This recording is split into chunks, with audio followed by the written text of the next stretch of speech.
ბრიტანეთის თემთა პალატაში დებატები ამ წუთებშიც მიმდინარეობს და ამ დებატების მთავარი თემა არის ის, თუ როგორი უნდა იყოს გაერთიანებული სამეფო სანქციების პოლიტიკა სხვადასხვა ავტორიტარულ რეჟიმებთან მიმართებაში და ამ კონტექსტში საქართველოს საკითხი არაერთხელ იქნა გახმოვანებული ამ სხდომაზე, მათ შორის ფილ ბრიკელმა, რომელიც კი სტარმერის გუნდიდან თემთა პალატის წევრია, საქართველოს საკითხი დააყენა ამ სხდომაზე თემთა პალატაში და პირდაპირ უთხრა ევროპის საკითხებში სახელმწიფო მინისტრს სტივენ დაუთს, რომ ბრიტანეთმა დააგვიანა ბიძინა ივანიშვილის სანქცირება. ძალიან მნიშვნელოვანია ის, რომ ინდივიდუალურად სხვადასხვა ოფიციალური პირები საქართველოში პროტესტის მონაწილეების წინააღმდეგ ძალადობის გამო არიან სანქცირებული და ასეთი არაერთი ყავს დიდ ბრიტანეთს, თუმცა აქ ყველაფრის მთავარი შემოქმედი ფილ ბრიკელის აზრით არის სწორედ ბიძინა ივანიშვილი, ვინც უნდა დასანქცირდეს დიდი ბრიტანეთის მხრიდან. ფილ ბრიკელი ძალიან კარგად იცნობს საქართველოში მიმდინარე პროცესებს, ის მუშაობს საქართველოზე და მას არაერთხელ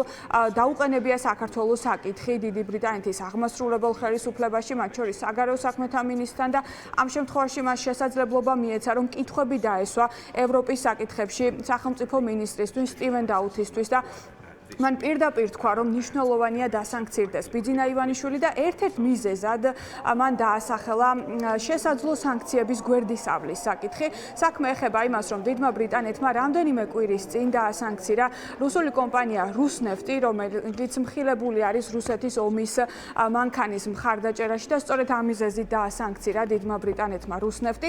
ეს კომპანია კი საქართველოში ყულევის ნავთობგადამამუშავებელ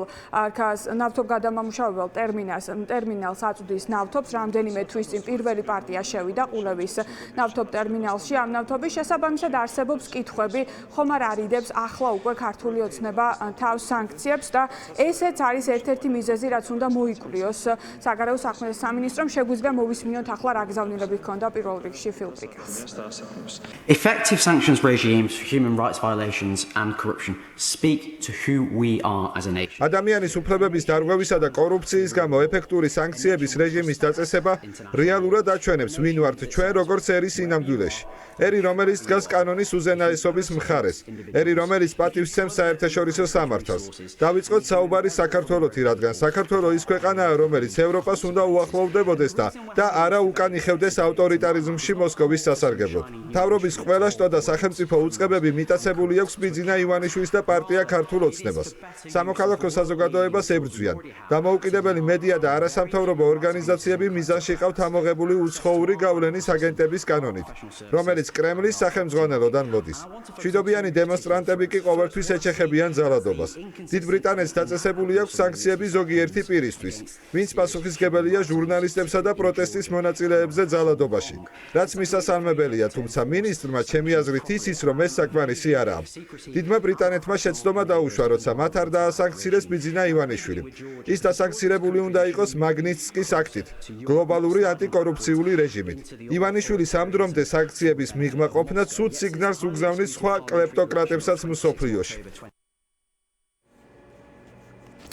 სტივენ დაუთთან არაერთ ავტორიტარულ რეჟიმზე იყო კითხვა დასმული მსოფლიოს სხვადასხვა წერტილიდან და მან ზოგადად გააერთიანა და თქვა ის, რომ სანქციების პოლიტიკა არის ძალიან ეფექტური იარაღი დიდი ბრიტანეთის ხელში ახლა 21 საუკუნეში და მან მათ შორის ისაუბრა საქართველოზე, რომ დიდ ბრიტანეთს ყავს სანქცირებული როგორც ოფიციალური პირები, ასევე მოსამართლეები. სანქციები ნამდვილად არის ყველაზე ძლიერი იარაღი, რაც ჩვენ გვაქვს, რომ დავიცვათ ჩვენი უსაფრთხოება და ზოგადად კანონის უზენაესობა. 2025 წელს ჩვენ დავასანქცირეთ 29 ინდივიდუალური პირი ადამიანის უფლებათა გლობალური აქტის ქვეშ შრი-ლანკაში, საქართველოსა და სხვა ქვეყნებში.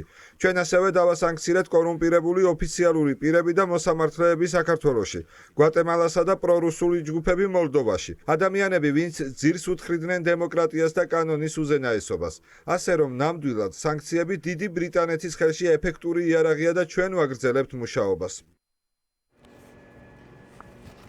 დიდი ბრიტანეთის თემთა პალატაში დებატები ამ წუთებშიც მიმდინარეობს და საინტერესოა დაიწყებს თუ არა შესწავლას დიდი ბრიტანეთის დიპლომატიური უწყება არიდებს თუ არა ქართული ოცნება სანქციების დიდი ბრიტანეთის მიერ დაწესებულ სანქციებს ხდება თუ არა სანქციების გვერდისავლა ამ შემთხვევაში ვინაიდან ჩვენ მაშინ როდესაც რუსნეფტი დაასანქცირა დიდმა ბრიტანეთმა ქართული ოცნების მხრიდან გვესმოდა ასეთი განცხადებები რომ დიდი ბრიტანეთის სანქციები არ არის საერთაშორისო სანქციები და ისინი ვალდებულები არ არიან არიან რომ აღასრულონ მსგავსი სანქციები და სწორედ ამ განცხადებებიდან რამდენიმე საათში უკვე მათ წამოეწიათ დიდი ბრიტანეთის საელჩოს განცხადება, რომელმაც ფაქტობრივად ყვითელი ბარათი აჩვენა ქართულ ოცნებას და პირდაპირ უთხრა, რომ დიდი ბრიტანეთის სანქციები აუცილებლად გასათვალისწინებელია.